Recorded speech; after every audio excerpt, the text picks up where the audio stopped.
page of The Guardian, Badisha, I know you want to talk about, which is about the pop star Duffy down the bottom there. Yes, this is an incredibly moving and striking story. If you remember, there was a beautiful, really talented young pop star called Duffy, and she sang songs like Mercy in Warwick Avenue, and she had a great album called Rock Ferry about 10 years ago, and then she completely disappeared. She has now resurfaced with a really moving Instagram post, and she was saying, you know, you might have wondered what's happened to me. It turns out that she was drugged and raped and held captive. She has not said anything more about the incident than that, but she was saying, you know, if you've wondered what's happened, I just simply couldn't bring myself to talk about it, and I couldn't. I mean, it's really moving. I'm going to try not to react too much when I say this, but she didn't want to be out in public and have that trauma be sort of visible, and that is, by the way, a total PTSD effect, that kind of feeling that whatever's happened to you is sort of visible and detectable by other people. And now she's given an interview in The Guardian. She said that the journalist that she spoke to was made an effort to get in touch with her and was very, very understanding. And so whatever journey she's been through, I think it's amazing to speak out. That's all we have. If you're a survivor, you have the ability to speak, and that's it. But also to hold her head up and to come back and to make the journey back to being what she is and what she does best, which is a really talented performer and songwriter. So I'm delighted that she's back. I'm really intrigued to see what happens next, and I think it's very brave, and this Instagram post is public. I think that in the Me Too era of women giving testimonials, which are nothing more than testimonials about what we've survived or witnessed or been through, it's really interesting, and it still takes a lot of courage to speak up. Indeed so. Well, let's move on to the inside pages of the Metro. Food standards, work of the insane to open the door to lower food standards. Who's been saying this? The National Farmers Union. Just when you thought Brexit might have gone away, actually it's back with a vengeance today. Huge day with the EU. Come out with its pretty stringent mandate on what the UK has to do to get a trade deal. The UK, in the shape of Boris Johnson, dismissing it almost instantaneously. But you can park that for 10 seconds, get into the real world of away from politicians just shouting at each other. The NFU, National Farmers Union, making a ever louder warning that the government simply must not reduce food standards, in other words, the food that we import into the country, so they can get a trade deal done with the US. The US, one of the big demands will be to import, whether it's chlorinated chicken or hormone-treated beef, because that's a big US demand. And the NFU now really turning up the volume using words like insane, morally bankrupt decision, because the government haven't promised not to do this. They've made a lot of noises saying why they possibly want to lower food standards, but they haven't actually ruled it out. So expect voices like this to get ever louder as this year goes on. And in just 20 seconds or so, vegan pension row, you better explain. Okay, so this is an ongoing story. A guy called Geordie Casamitiana, who already worked for the League Against Cruel Sports, so already worked for an organisation that's against animal cruelty, is suing his employers because he found out that some of his pension payments were related to investments, which were related to large companies like GlaxoSmithKline, which are involved in some kind of animal testing. And so he wants to take them to court for that because he doesn't want to be cruel to animals in any way at all. Okay, we will see you at 11:30 for more. Thank you both very much indeed. It's very cold. Let's check out the weather. So, Tom Newton-Dunn and the journalist and broadcaster Badisha, welcome to both of you. Hello again. Hi. So, to the front pages then. Let us start with The Guardian, reporting on the spread of the coronavirus across Europe, with hotels on lockdown, several countries reporting new cases. Coronavirus grips Europe is the Metro's headline as the COVID-19 death toll rises in Italy.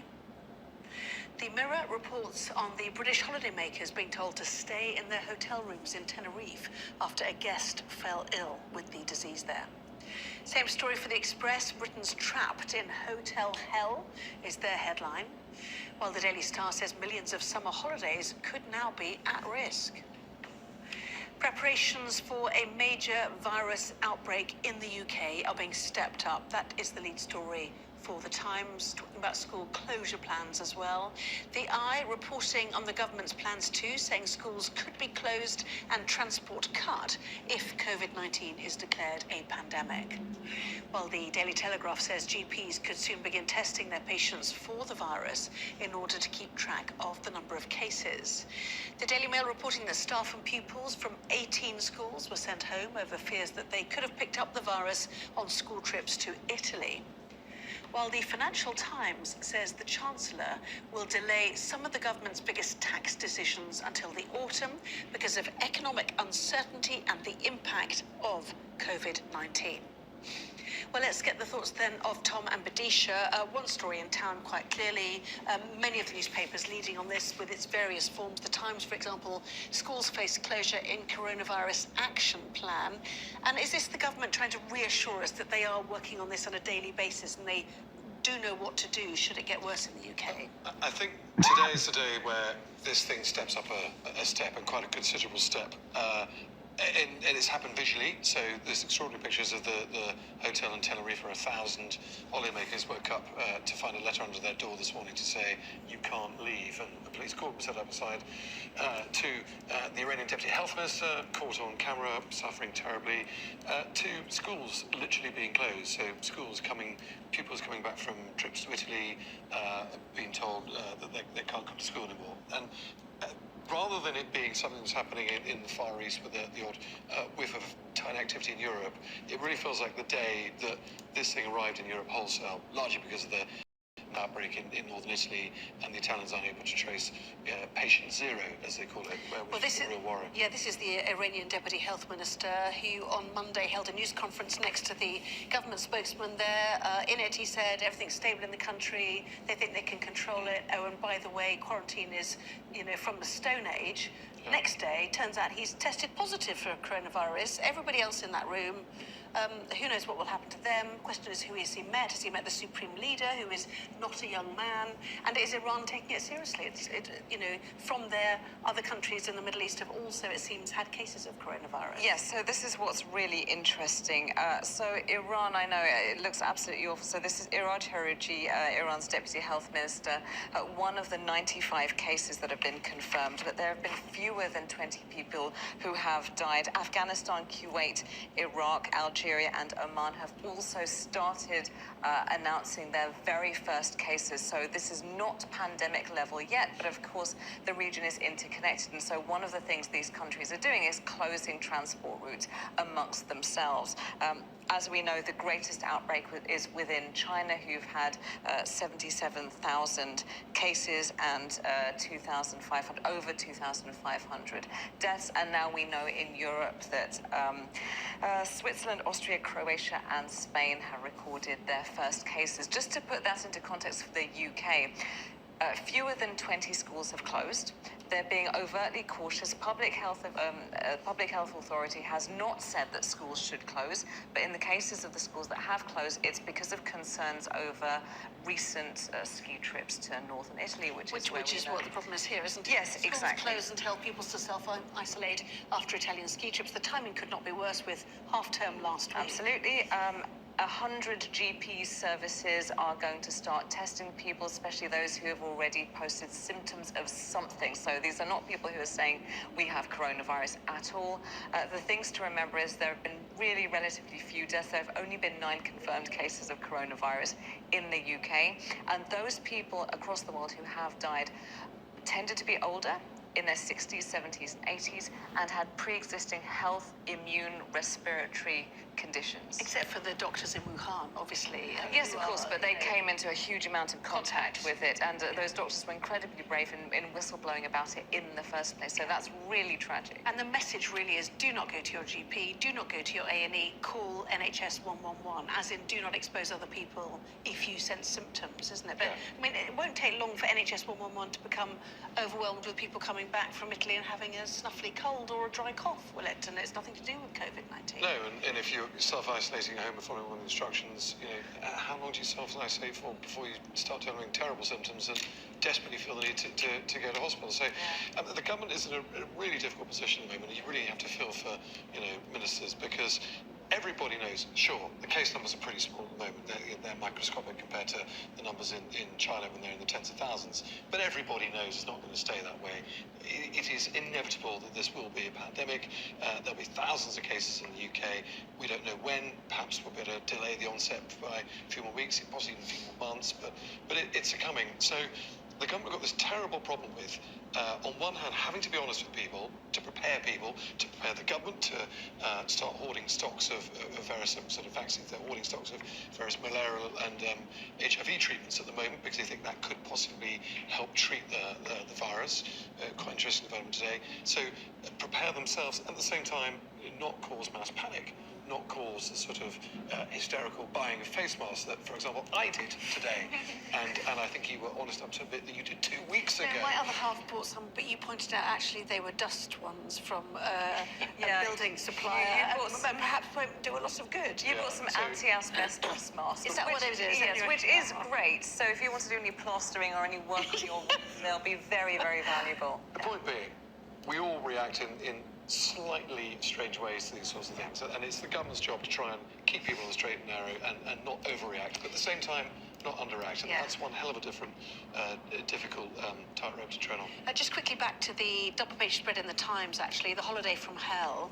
This is the Italian doctor who had flown on holiday to the picture up here, Tenerife. In fact, you know, one British family turned out, they came down to breakfast today. They hadn't got the note under the door saying don't come, and were surprised to see everybody in face masks, not knowing what was going on. Suggested they only had one meal. How long are they going to have to be there? Will they be there for 14 days? Is that the next Diamond Princess, which has seen deaths because of it in Japan? And when you're controlling thousands of people's movement and trying desperately hard to stop the thing spreading, at the drop of a hat, you know, things are going to go wrong, and that is obviously how this thing is spreading. Not everything goes according to plan. One person with the virus managed to get away, and before you know it, they'd infected, you know, 200 people on the plane home. Really interesting data at the bottom of the Times story there. When this is what doctors have been craving for. You know, the more cases there are, the more data offers the scientists and the doctors to pour through. And what they've already been able to work out, for example, is fascinating stuff. Is obviously we could imagine the elderly to be more affected by this with pre-existing health conditions. But they've also discovered, simply by crunching the numbers, that the fatality rate is far greater amongst men than it is amongst women. I mean, the fatality rate is only around 2%, which is the good news. But amongst women, it's 1.7%. Amongst men, it's 2.8%. It's a difference, isn't it? But it's significant, as you know, it's sort of double. So for some reason, you know, women are able to survive it better than men. So because of this, they're studying the first 44,000 cases that there are, and it's interesting that you mentioned the global spread. I have to say that even though there are the odd people who are sort of holed up in a hotel who don't know what's happening, I have to say the kind of coordination of information around this has been incredibly fast. Why? Because of SARS and swine flu and previous pre-pandemics or pandemics that have gone on. There's a real sense of information sharing. And because of the internet and because of how quickly information flows, actually a lot of this is very useful. And the overall message is actually prevent, don't panic. These are the facts. I was really heartened by America's response. America's been very quiet about this for so long, and now they're saying, okay, well, fine. You know, logic dictates that this is going to come over here, but they've also pledged around $2 billion to looking for an antidote or a cure, because the one issue here is that even though if you're generally in good health, you are not going to die from this. You are really, really not. If you're under 12, you have a 0% chance of dying. There is no antidote. There's no antibiotics you can take. You just have to take its course. You say that, but that's nearly 3 out of 100. You know, that's not the best. No, it's not nothing. It's not nothing You but look at a population facts. like the UK of 50 million, you just need to do the maths there, and then you're into the... Let's not do that. Let's not do that. That's that panic word that everyone's trying to avoid. Meantime, the FT is suggesting that this could have an impact on the budget because of the economic uncertainty. We've seen the markets the last 2 days. Economic uncertainty because of COVID-19. Yeah, the Times reporting already that the Irish government are saying to the Italian government, we need to cancel the Six Nations match when Ireland go to play in Rome. England is going to go play in Rome its Six Nations match on March the 14th. So will that game go ahead? It looks pretty unlikely at the moment, I'd suggest. So the sheer disruption across the board in sport, but certainly in the economy. We've got a budget coming up in 2 weeks' time. The new Chancellor, Rishi Sunak, is going to deliver it. And one thing he needs to know, one of the most obvious things to know, is how much money is coming in to the Treasury's coffers, so he knows how much he can spend. And this government, incoming government, we know, wants to spend an awful lot of it up north, in the Midlands, in the left-behind areas, so they can level up the great Boris Johnson plan. But if the economy is hit, and hit hard, all this disruption, people spending less, people going to less sporting events, there's far less tax money coming in. Therefore, the Financial Times has it that one thing Rishi Sunak might well do is delay a lot of the big decisions, a lot of big tax spending decisions to the autumn.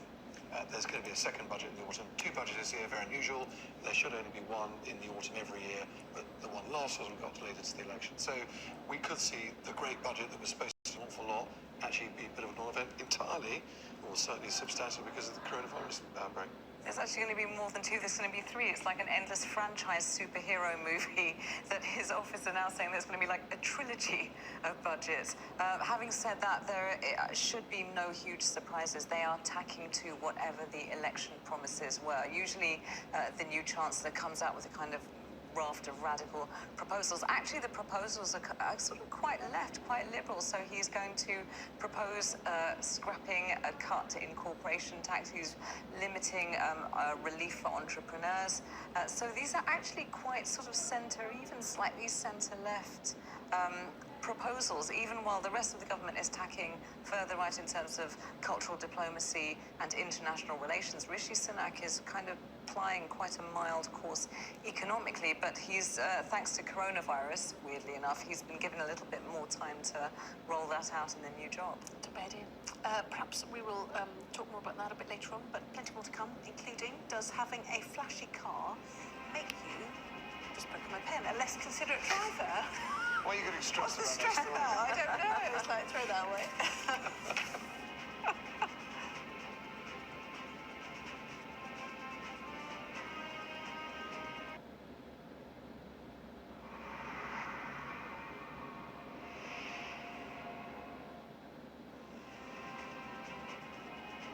Residents in Jakarta have been forced to leave their homes on rubber dinghies after torrential rain caused severe flooding.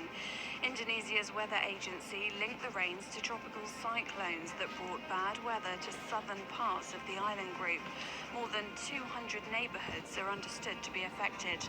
Low-lying Jakarta and surrounding areas. Let's go to the pop star Duffy and an extraordinary headline and revelations, in fact.